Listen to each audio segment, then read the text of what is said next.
Hola, buenas, ¿qué tal? Esto es Apotegmas y yo soy Roman Alboix. Continuando con la serie sobre las sociedades secretas, hoy avanzaremos en el siguiente paso natural, que es Aleister Crowley y sus organizaciones. Voy a dividir este programa en dos debido a la densidad del mismo. En esta primera parte entenderemos al personaje que revolucionó el ocultismo y prácticamente le dio forma tal cual lo conocemos hoy. Como mencionaba anteriormente, es imposible concebir la magia y el esoterismo actual sin la hermética orden de la Golden Dawn, pero es que ésta no estaría en boca de todos ni gozaría de su reconocimiento si no fuese por la controversia del ecléctico personaje del que hablamos hoy.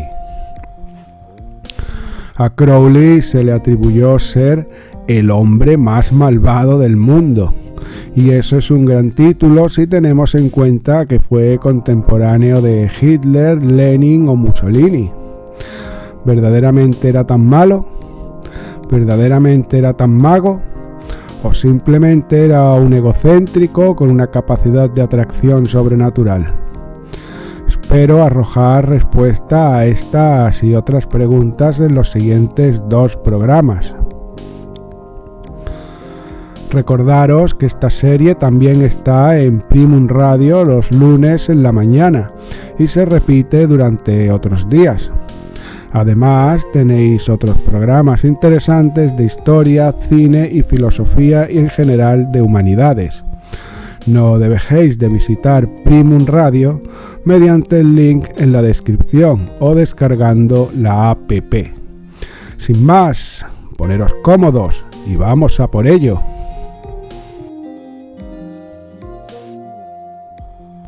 Aleister Crowley nació en Inglaterra en el seno de una familia de origen galés, algo más que acomodada y perteneciente a la Hermandad de Plymouth, una extrema congregación evangelista que interpretaba la Biblia de forma literal, especialmente las revelaciones de Juan, tema que le influenció bastante en su mitología y cosmogonía de Telema. Esto marcaría su infancia, ya que desarrollaría un especial odio por su familia, especialmente por su madre, que le obligaba a leer la Biblia y únicamente podía leer la Biblia. La madre le puso el apodo de la bestia, que él adoptaría luego como Megatherion 666, la gran bestia 666. Por otra parte, la relación con su padre era lo contrario. Este, por supuesto, también era evangelista. De hecho, se dedicaba a predicar públicamente, pero sus sermones eran distintos, más atractivos e interactivos con los presentes. Esto atrajo al pequeño Aleister y lo acompañaba por todo el sur de Inglaterra. Así, cuando él tenía 11 años, su padre murió de manera inesperada, y Crowley quedó a merced de su madre y sus tíos, que sin la presencia del padre se volvieron radicales, incluso llegando a recibir azotes y palizas cuando no recordaba pasajes de la Biblia.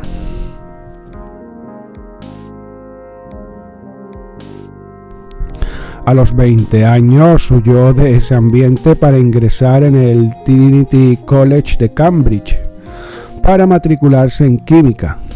Para aquel entonces, Crowley desarrolló una memoria para el texto fantástica. La disciplina maternal parecía haber funcionado. Era un estudiante excelente, especialmente en materias matemáticas, pero debido a la extrema religiosidad familiar, no había leído nada diferente de la Biblia. Una vez fuera de ese ambiente, se entregó a los clásicos del romanticismo alemán como Goethe y autores de moda como Bram Stoker, William Butler Yeats o Conan Doyle.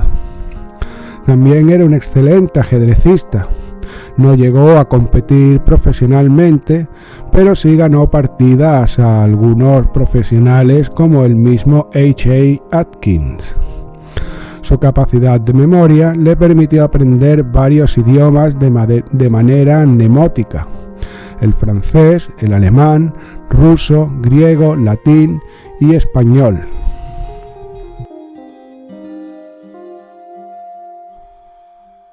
Las personas que le rodeaban en ese momento lo describían como generoso a la par que ambicioso, leal y trabajador. Le gustaba conseguir las cosas por su propio mérito y luego regodearse en ello. Tanto entonces como en sus escritos posteriores, él se llamaba a sí mismo el Gran Maestro. Esto comenzó a torcerse una vez ingresó en la Golden Dawn, en la Aurora Dorada.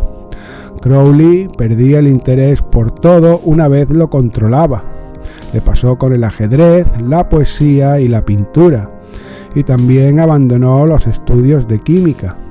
Solía no atenerse al currículum oficial y completar por su cuenta los estudios que le llevaban a estar a un nivel superior a sus compañeros.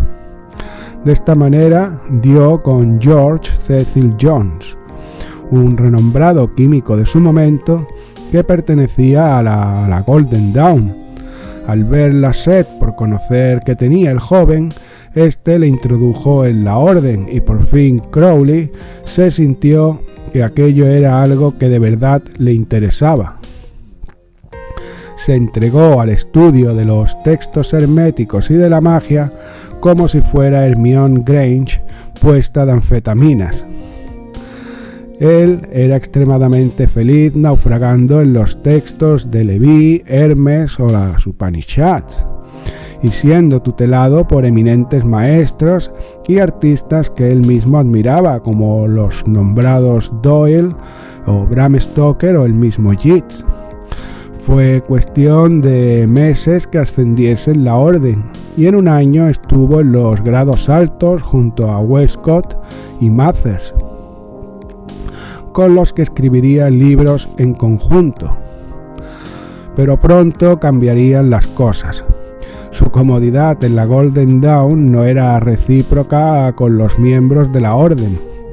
Primero por el hecho ya comentado en el anterior programa de que publicaba en su revista Equinox los rituales y saberes que los otros entendían debían permanecer en secreto. Y segundo por enemistarse con White, Westcott y sobre todo con Yeats. No puedo dejar pasar la nota de que William Butler Yeats era natural de Sligo, condado en el que vivo aquí en Irlanda, y yace a una media hora en bicicleta de mi casa en la abadía de Drumcliff. El poeta irlandés y Crowley se ensalzaron en una discusión en la que el segundo acusaría al primero de ser un pusilánime. Yeats y los otros no veían bien la vida de excesos que Aleister Crowley llevaba, entregado al sexo, la bebida y el tabaco. La visión general de la Golden Dawn sería más secretista y afianzada en el comedimiento, controlar los excesos cuando mejor evitarlos y no caer en tentaciones. De tal manera, Yeats y Crowley comenzaron a usar los rituales y demonios del Goetia para enviárselos el uno al otro, cosa que Crowley disfrutaba de tal cual mencionaba en sus memorias, pero que los otros veían como un abuso innecesario de los rituales mágicos. No tomó mucho tiempo en que Mathers le echase de la orden, pero Crowley trataría de apoderarse de uno de los templos de Londres, aunque nuevamente perdió el interés y se dedicó a viajar, especialmente al montañismo, tema que veremos en un instante entre algunas curiosidades. Antes de su expulsión, Crowley, junto a Cecil Jones y Alan Bennett, también miembro de la orden y bien conocido por exportar el budismo a Occidente, vivirían juntos por un tiempo en un piso en la capital inglesa, en Londres. Allí practicarían la teurgia y discutirían sobre misticismo aderezados por fuertes alucinógenos, que les llevarían a tener visiones que luego marcarían de nuevo la forma de la religión de Telema. Ya hemos visto que Crowley se entregó a la vida de los excesos. Comenzó a irse de prostitutas tan pronto como puso un pie en Cambridge, dejando todos sus encuentros por escrito con todo lujo de detalles en su libro titulado Las manchas blancas. Las drogas y el alcohol eran la base de su dieta y además no parecían afectarle en sus progresos académicos. No solo eso, una vez fuera de casa, desarrolló un asco por el cristianismo que le acompañaría el resto de su vida. Tampoco era un gran fan de otras religiones. Él las veía más como herramientas y complementos para sus propios estudios de magia. La represión que sufrió por parte materna, recordándole constantemente las horribles consecuencias que conllevaba pecar, le hicieron zambullirse en este tipo de vida. Cocaína, opio, heroína, alucinógenos y hachís eran de ingestión semanal, combinado con una disciplina férrea de meditación, que fue creciendo con sus viajes y aprendizajes por Asia y Europa. Tal como adquiría más conocimiento místico, más lo combinaba con la ingestión de sustancias, obteniendo visiones y desarrollando un sistema mágico completamente nuevo y diferente a los cuasi monásticos que se daban en las órdenes iniciáticas existentes en su época, tanto en las Islas Británicas como en el continente. La opinión e idea que desarrolló a lo largo de su trabajo sobre Dios era ajena al monoteísmo o al politeísmo. Tampoco era panteísta, sino alguna especie de demonismo. Él mismo lo explica así, y cito: "No tengo una seria objeción a un Dios finito, o dioses distintos de los hombres. De hecho, personalmente, yo creo en todos ellos y admito que poseen un pensamiento inconcebible, pero no un poder infinito". También menciona el tema más claramente cuando explica en Liber Alber Legis el proceso de su revelación para escribirlo con las siguientes palabras. Y cito de nuevo: "Vi que cada hombre hizo Dios en su propia imagen. Mira a los salvajes y caníbales judíos adorar a un Dios caníbal y salvaje, que ordenaba la violación de vírgenes y el asesinato de niños pequeños. Mira a los tímidos habitantes de India, razas expuestas como presa de otras tribus ladronas. Inventaron al afeminado Vishnu. Sus conquistadores adoraban a un demonio de la guerra". Y así continúa el texto algo más largo. Deduzco que con el ánimo de frenar la vida de estrella de rock que llevaba el joven mago, Cecil Jones mostró el libro que contiene el ritual de Abramelin a Aleister Crowley. El ritual de Abramelin es un texto medieval que relata una operación que dura 6 meses. Ya he hablado de él en alguna ocasión. Requiere del aislamiento absoluto en una casa en la que la abstención, la meditación y la invocación de diferentes demonios y ángeles se lleva a cabo con el fin de obtener una conversación con el ángel guardián, lo que Crowley llamará luego el gran trabajo, al relacionarlo con la alquimia, y que será uno de los puntos claves tanto de Telema como de las siguientes que veremos en el programa, Otto y A.A. El texto deja claro y explícito que no se debe cortar bajo ningún concepto el proceso una vez se comienza. Cito textualmente del libro: diciendo que seas capaz no sólo de comenzarlo, pero también de completarlo hasta el final, siendo esto un punto necesario antes de tomar la decisión sobre el tema, porque en el caso de no completarlo, no estamos negociando con hombres, sino con Dios, mediante sus ángeles y con todos los espíritus, ambos benévolos y malvados. Continúa el siguiente párrafo y dice así: comienza únicamente esta operación con la firme intención de terminarla, pues ningún hombre puede mofarse de Dios y salir indemne. De tal manera, Crowley queda impresionado con el ritual y dispone todo para llevarlo a cabo. Compra la famosa casa de Boleskine, junto al lago Ness, y se encierra llevando a cabo el ritual de la disciplinada manera en que el mago se tomaba el ocultismo.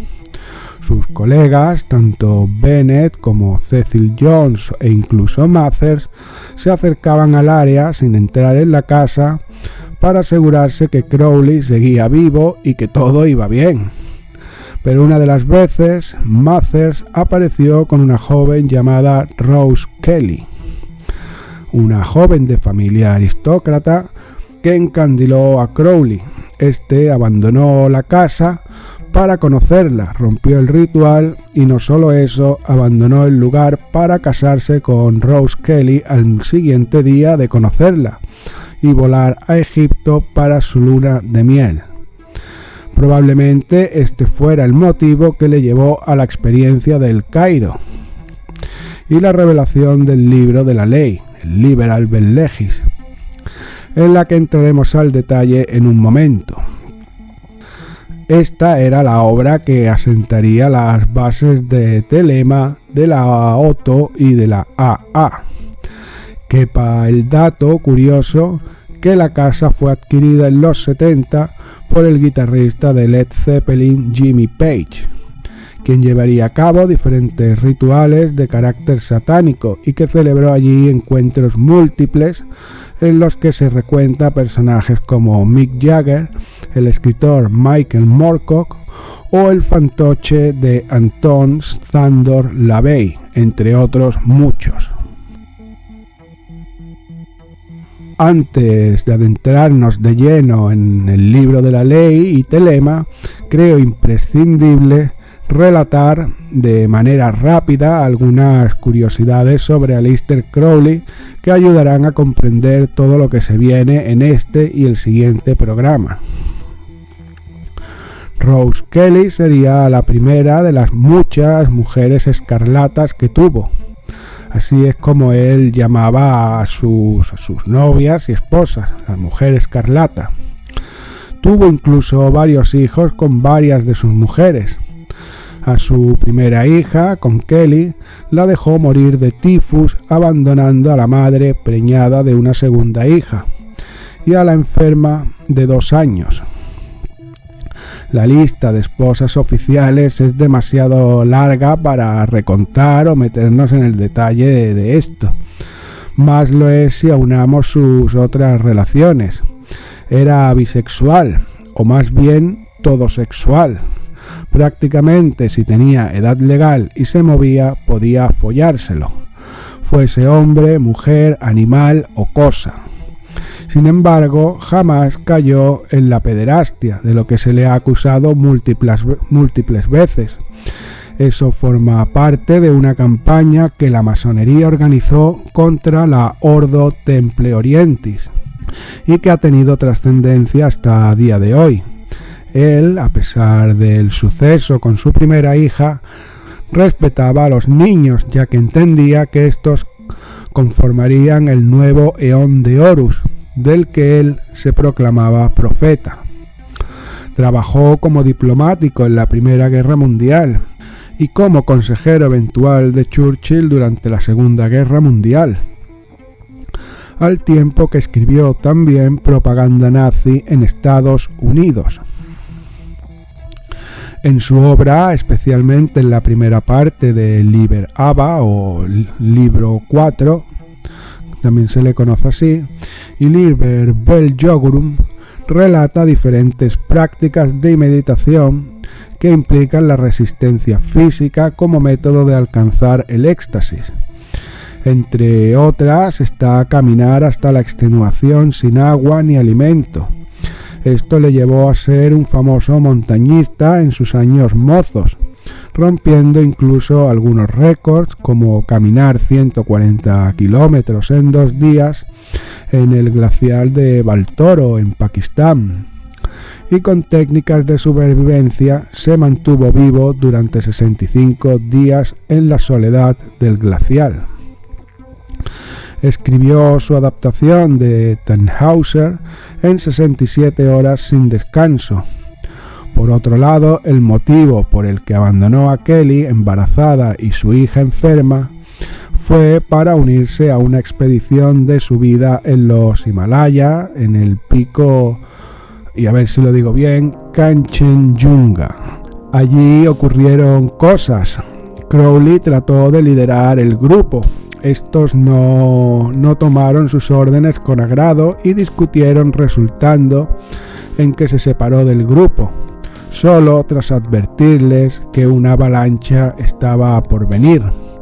Pasaron las horas suficientes para que Crowley se alejara y la dicha avalancha de nieve cayó sobre los otros. Cuando pasó, salió de su tienda y continuó la subida dejando morir a los supervivientes. Fue expulsado de India por disparar a 2 asaltantes y matarlos, y también de Italia, con una nota explícita del mismo Mussolini, y de Francia por hereje debido a su bisexualidad. Estudió hinduismo, budismo, islam y varios ritos menores de tribus de Oceanía. Su primer discípulo fue Victor Neuberg, al que consideraba débil emocionalmente al caer enamorado de él. Así se lo llevó al desierto del Sahara, donde caminaron durante 2 días bajo los efectos de la mescalina y el hachís. Le dijo a Víctor que para demostrarle su devoción como alumno, debería ser el sacrificio para su ritual de invocación de Coronzón, un demonio relacionado con Daaz en la Cábala y que, según Crowley, le permitiría terminar su trabajo para fundar Telema.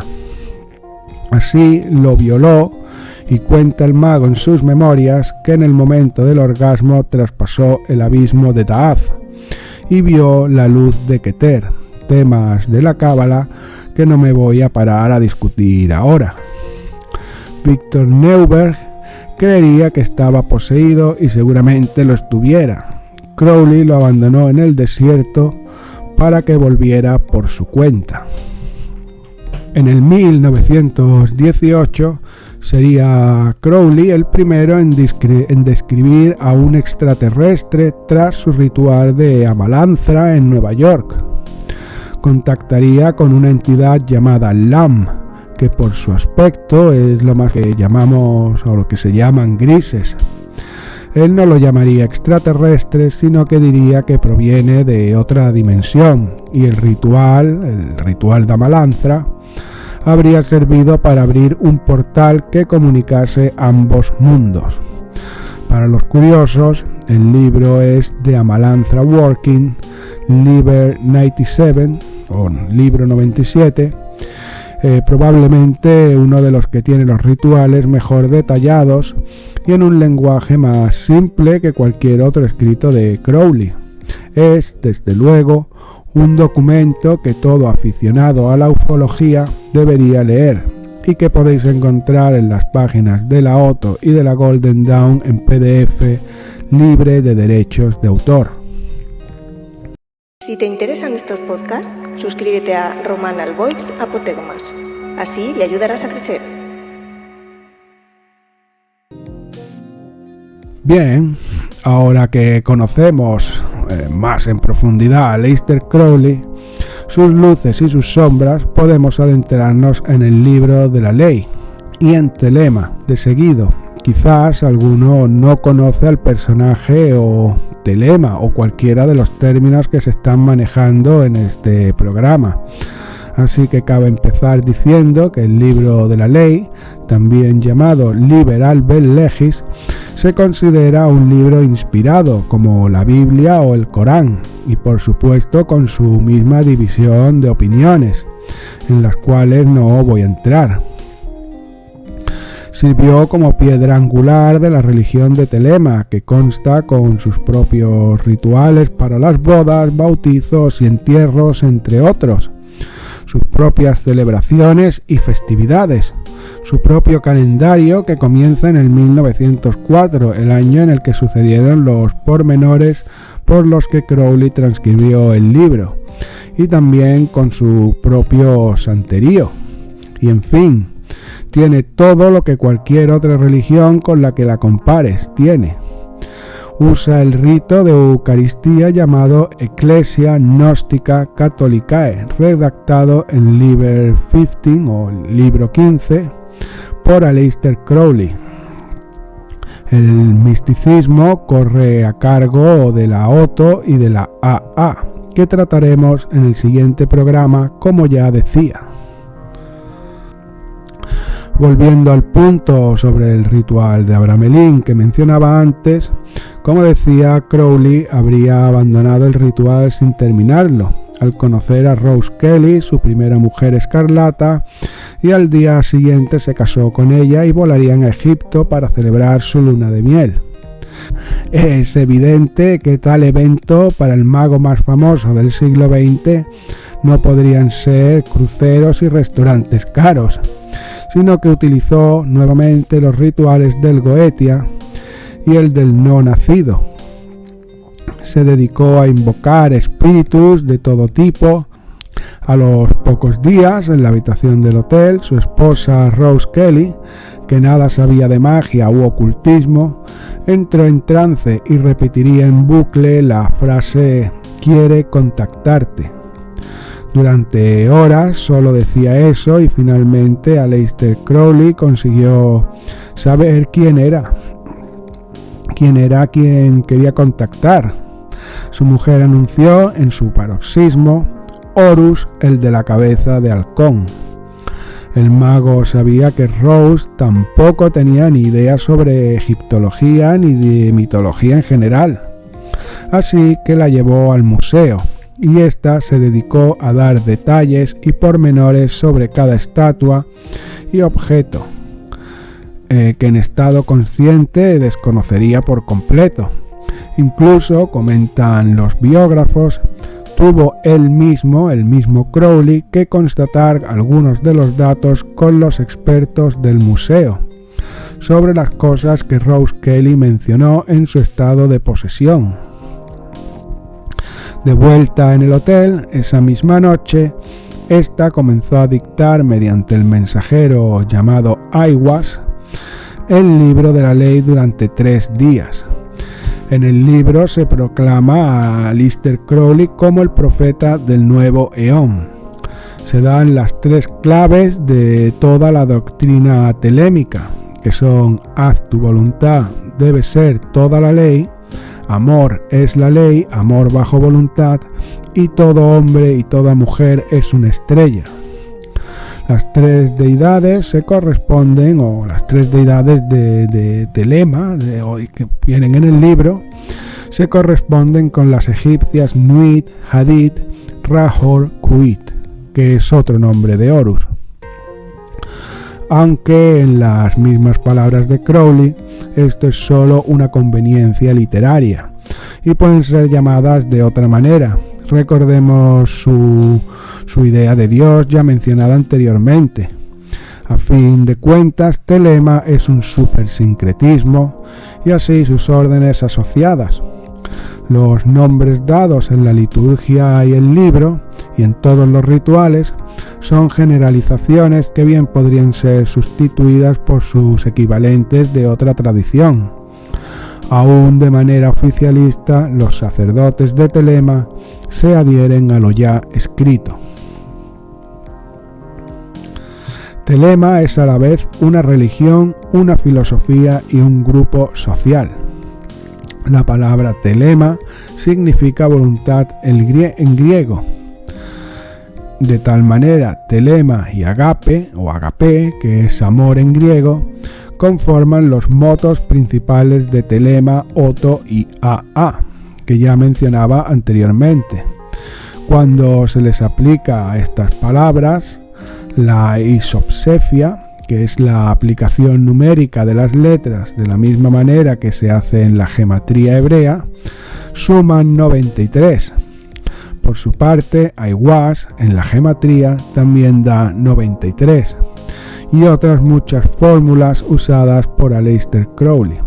Así, 93 es la forma de despedida por escrito y en charla formal que usarán acólitos y adeptos de la iglesia de Telema y sus órdenes, para identificarse entre sí. Decía Crowley al respecto: se me pregunta a menudo por qué comienzo mis cartas de esta manera. No importa si es a mi novia o a mi carnicero, siempre empiezo con estas palabras. ¿Cómo podría empezar de otra manera? Somos libres, regocíjate conmigo, no hay más ley que haz lo que quieras. Bien, ¿qué significan realmente estas tres frases? Así que comencemos por la primera. Haz tu voluntad es toda la ley. Esto no quiere decir que literalmente hagas lo que se te pase por la cabeza sin importarte el resto del mundo. Está íntimamente relacionado con la idea de destino que tiene Spinoza. Para comprenderlo bien, debemos aceptar que no somos libres realmente. De manera objetiva, estamos sujetos a diferentes comedimientos. Para empezar, las limitaciones del cuerpo, las limitaciones de la propia tierra, etc. El orden natural de las cosas es el que es, nada puede ser de otra manera, todo es como se manifiesta en la natura, diría el filósofo holandés en su Ética. Si la naturaleza pudiera haber hecho las cosas de manera diferente, entonces habría dos o más substancias, pero no es así. Siendo la substancia Dios, que está en todo y todo está en la substancia, se comprende que cada cosa en el universo es un atributo de esta substancia y la percibe acorde a sus modos únicos. Por ejemplo, un modo del hombre es el cuerpo físico, que es finito, pero no lo es el tramo de substancia que contenemos. Al encontrarnos en cuerpos finitos, somos incapaces de comprender verdaderamente la naturaleza, que es eterna, y no es infinita porque esto requiere un principio. La natura es Dios, que es la substancia, simplemente son sinónimos, y esta carece de espacio, tiempo, principio y fin. Así, el sentido de haz tu voluntad es toda la ley significa hallar aquello que es nuestra misión y nos hará encarar la substancia, Dios, nuestra tarea en el cosmos, y así estaremos cumpliendo con nuestra voluntad. Para conocer dicha voluntad individual y única, Aleister Crowley propone el gran trabajo, basado en la gnosis alquímica de Paracelso y Cornelius Agrippa. Al encontrar a este Baphomet, Atman, ángel guardián o la piedra filosofal, que al hallarla bajo nuestra materia, descubrimos que es nuestra voluntad pulirla y cuidarla, sintiéndonos completos y así libres. Afirmaría Crowley que si todo el mundo hiciese su voluntad, las leyes no serían necesarias. Amor es ley, amor es la ley, amor bajo voluntad. El amor por uno mismo es necesario para hacer el gran trabajo, al igual que con todo lo existente. Acorde a la definición de Dios, odiar algo es odiarte a ti mismo directamente, porque todo es la substancia y la substancia es todo. El amor que siente uno por uno mismo es igual al amor que siente por todo lo demás. El mundo vive en una desarmonía desde el principio de la humanidad. Primero con la era de Isis o de la madre, ahora con la era de Osiris o del padre. La era de Horus, la del hijo, viene para armonizar este desequilibrio. Este principio conlleva unos deberes. El primero es el deber con uno mismo, que es ejercer la voluntad.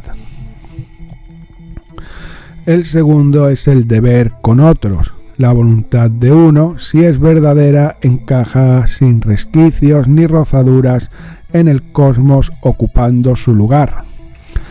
El deber con la humanidad. Pues en esta sociedad, en esta supuesta sociedad telemita, no se necesitan leyes. Las voluntades individuales no tratan de pisarse, eso es el egoísmo de las eras pasadas, sino que colaboran unas con otras, fundiéndose con el devenir y aceptando el presente y perdonando el pasado. Esto es evidentemente una utopía en la sociedad platónico-hegeliana de estos días. Pero nuevamente Crowley no inventó esta idea. Nace de filósofos tan depresivos como Schopenhauer y Nietzsche, aderezados con bastante de Immanuel Kant. El oscurantismo nietzscheano no nace de sí mismo, sino de la observación del hedonismo del hombre. Crowley lo afronta como a un tiempo que está por llegar. Entendamos que Telema no promete un mundo mejor tras la muerte o una solución. Piden encontrar qué nos mueve para ser felices. Se entiende la felicidad y por tanto el bien de forma aristotélica, como un fin y no como un medio. Es decir, el hedonismo del libertarianismo y del marxismo actual, todo el materialismo, frente al racionalismo más primigenio de Giordano Bruno, de Descartes y Spinoza. Y también está el deber con todos los seres y cosas. Citando al mago, a Aleister Crowley, es una violación de la ley de Telema el abuso de las cualidades de cualquier animal u objeto y desviarlo de su voluntad propia. No confundir esto con los movimientos animalistas modernos. La función del jabalí es comerlo, entre otras. La función del perro es ayudar al hombre, etcétera, etcétera. Lo que Crowley apunta aquí es el abuso innecesario de los animales como de la misma tierra. Tema en el que me encantaría detenerme, pero por cuestiones de tiempo es imposible. Si os interesa un programa sobre el nazi-ecologismo moderno, decidme en los comentarios y pasará a la libreta de inmediato. El siguiente moto que mueve a la orden es: todo hombre y toda mujer es una estrella. Cada uno ocupa un espacio y tiempo concreto que le pertenece, con su misión universal. Lo mismo que una estrella, es responsabilidad de uno encontrar este punto concreto que nos une en la gran red universal de seres, plantas, animales, planetas, galaxias, etc. El gran motor inmóvil de Aristóteles o la armonía de la substancia de Spinoza. Esto es una observación somera de la doctrina telemita. El misticismo de esto, la comprensión de los grandes finales como el Apocalipsis, el Yuga o el Ragnarok, que son explicaciones profundas de estos y otros temas, se dan en el estudio del hermetismo y el neoplatonismo místico, que se estudia en las órdenes iniciáticas, ya sea la Otto, la AA, la Golden Dawn o Tanáceros. Eso pertenece a los secretos y al paso del abismo de Da'at, tal cual se llama en la aurora dorada. La iluminación chamánica que busca la Wicca, y es en esto donde falla la masonería tanto como la iglesia satánica de Anton LaVey. Estas dos principalmente están enfocadas en la materia. Estas órdenes no son dualistas y pierden parte de la gnosis. La gnosis, en su idea primordial, habla de un ascenso a la luz, no habla de un desarrollo completo del ser físico, sino de un desarrollo dualista de cuerpo y espíritu. Eso que tanto he hablado de la Trinidad de Dios, del humano y del mundo en tantos otros programas. Aleister Crowley elabora una crítica a Lutero, principalmente acusándolo de materialista y de exigir una fe irracional enlazada al destino divino, es decir, como Dios ya tiene un plan para mí, yo no me tengo que preocupar y puedo dedicarme al vicio. La sola fide del luteranismo es una excusa que justifica, explicaría el mago británico, la falta de preocupación por hallar la voluntad y la felicidad. Para Telema, la fe no es necesaria, pues la magia es una ciencia que se estudia por la religión. Por eso era tan importante para él una nueva religión para el León de Horus, que apoyase el estudio de las verdades absolutas en las órdenes. Era necesario una religión que conteniese los dogmas que le fueron dados en el libro de la ley. Lo demás se completaría con el estudio individual, tutorizado, nunca dirigido. Por esos temas conciernen al siguiente programa. Finalmente, una nueva religión requeriría un templo, un lugar base. Así compró una casa en Sicilia, en la localidad de Cefalú o Kefalú, y la llamó la Abadía de Telema, nombre tomado del libro Gargantúa y Pantagruel de Rabelais, quien también fue fuente de inspiración para Crowley. Y veamos por qué es interesante, tal como el escritor francés Rabelais describía la abadía de Telema, la del libro, como un antimonasterio, y cita así en la vida que se lleva dentro de la misma abadía. Cito: sus vidas iban pasando no en leyes, estatutos o reglas, sino de acuerdo con su propio libre albedrío y placer. Ellos se levantan de sus camas cuando juzgan conveniente. Ellos, en efecto, comían, bebían, trabajaban, dormían cuando lo desearan y estuviesen dispuestos a ello. Nadie les despertaba, ninguno se ofrecía a limitarlos en su comida, bebida ni en ninguna otra cosa, pues así lo había establecido Gargantúa. En todo su dominio y estrictas formas de su orden había tan solo una cláusula a ser observada: haz tu voluntad. Porque los hombres que son libres, bien nacidos, bien educados y rodeados de buenas compañías, tienen ese instinto natural y esa espontaneidad que les compelen a las virtuosas acciones y los aleja del vicio, que se llama honor.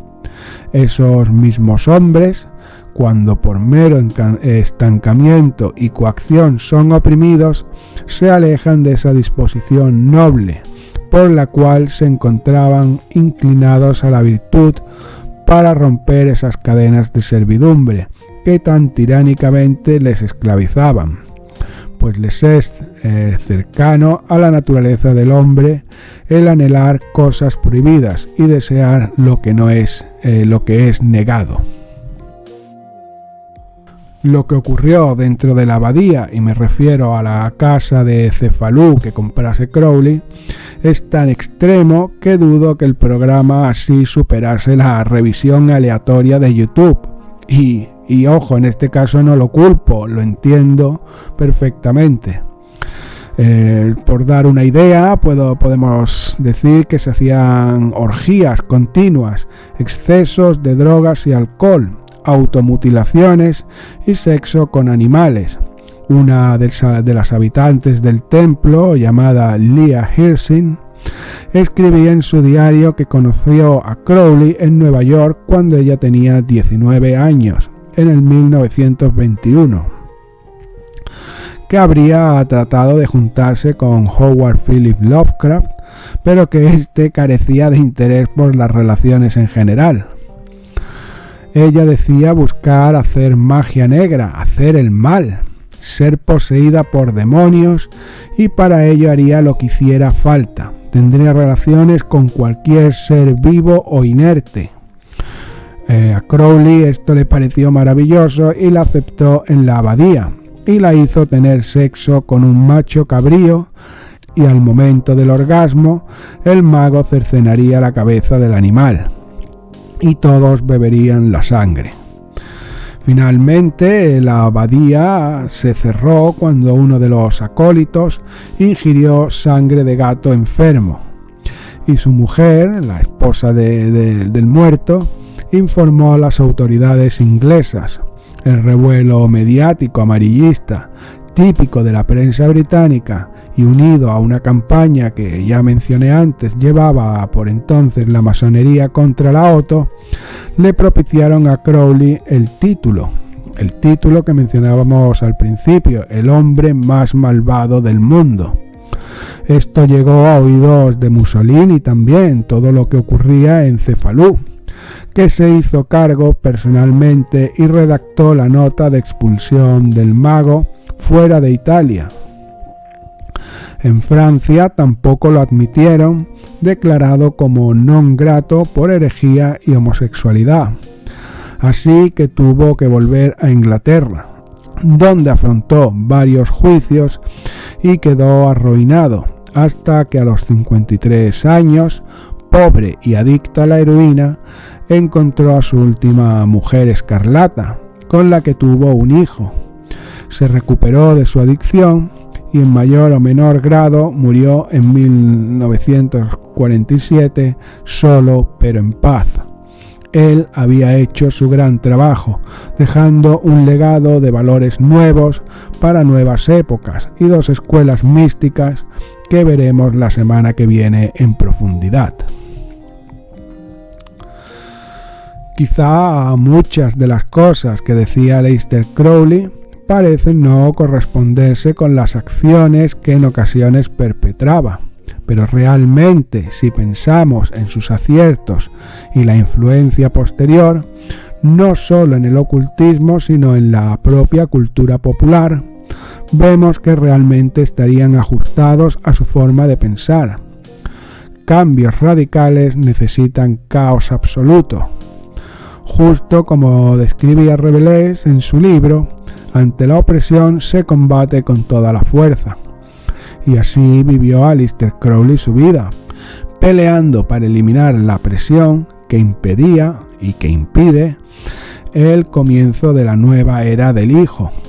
No en vano, ya he mencionado que los distintos tipos de apocalipsis descritos en todas las culturas están directamente relacionados a la llegada del Hijo, del Dios Supremo, para dar forma a un nuevo setup de vida, actualmente inconcebible, y para ello es necesario la aniquilación total de lo antiguo. Se puede hablar de apocalipsis o del superhombre de Nietzsche, si se prefiere, para eliminar términos puramente religiosos. Cabe admitir, pero nunca justificar, que muchas de las acciones que perpetró Crowley eran radicales en extremo, pero en ningún caso están desajustadas de su filosofía. La libertad sexual, la independencia femenina o las libertades que gozamos hoy en día en general son fruto de la influencia de, entre otros, Crowley, movimientos sociales que, conscientes o no, ingirieron sus ideas logrando la adaptación de cosas impensables. Por ejemplo, hasta los 70 la homosexualidad estaba penada. Y este tipo de leyes aniquilaron a genios como Alan Turing, del cual también hablé en este canal. No sé tu opinión del otro lado, pero yo no tengo ningún problema con el matrimonio homosexual o que las mujeres trabajen y puedan vivir solas si así lo desean. Mi problema viene cuando los coletazos de un pez que muere trata de transformar esos valores en adoctrinamiento, que imponen axiomas estúpidos como normalidad. No solo eso, se destilan viles intenciones de control poblacional a través de la hormonación sistemática, plagas dirigidas con la promesa de un medio ambiente mejor o guerras sobre las mentes a través del control de endorfinas y las ondas binaurales. Y esto es un pequeño recuento porque no estoy hablando de eso en este programa. El que conoce, o al menos quiere conocer, sabe cuál es la dirección, y esta no sigue el camino de movimientos como el liberalismo, el socialismo o el conservadurismo, ni de ninguna otra religión materialista. De hecho, no es ni buena ni mala. Este camino está más allá de la moral. Cualquier tipo de imposición es nefasta, ya sea del tirano, de la mayoría o del tecnócrata. Me cito a mí mismo cuando repito que la luminaria no está en otros, que debemos dejar de mirar a líderes de plástico que se funden ante el acercamiento de un sol radiante, que caen en algarabías y patalean mientras se deshacen en el olvido. La luz y la energía que alimenta ese sol está en cada uno. Debemos observarnos a nosotros mismos de dentro a fuera y de arriba a abajo. Este es el mensaje de Telema, ajenos a cuestiones sociales, políticas o de cualquier índole. Recuerda que estas son las divagaciones de un ermitaño, pero la conclusión final es tuya.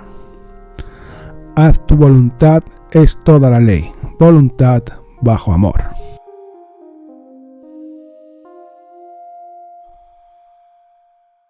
Muchas gracias por visitar el canal. Recuerda suscribirte, comentar y dedo para arriba.